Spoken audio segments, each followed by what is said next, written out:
One of the ways that we like to engage our athletes in our game-based approach is by asking them questions.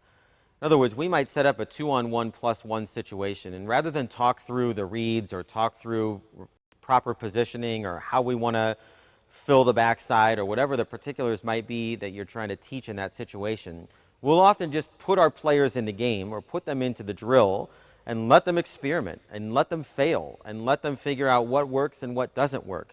And then rather than stop and have me teach and tell them what they should or shouldn't be doing, we'll often ask them questions. And typically we're asking players this: what worked? When you were on offense in a 2-on-1 situation with a trail defender and you were in a group of 2 that scored, what worked? Why did it work?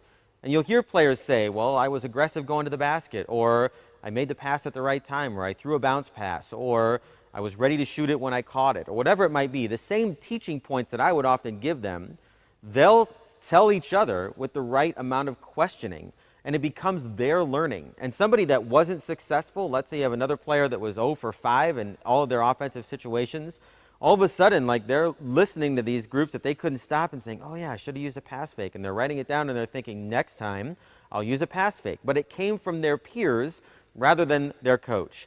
Now that doesn't mean that I'm not going to coach, or that doesn't absolve me from all responsibility and all learning from our players.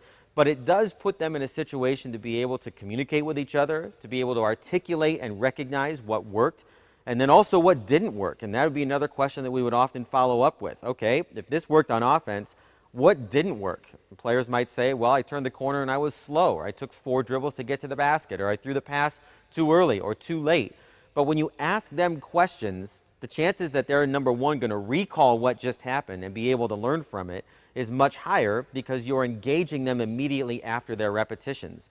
And then by sharing that information, again, they're learning from each other rather than always looking to me for the answers.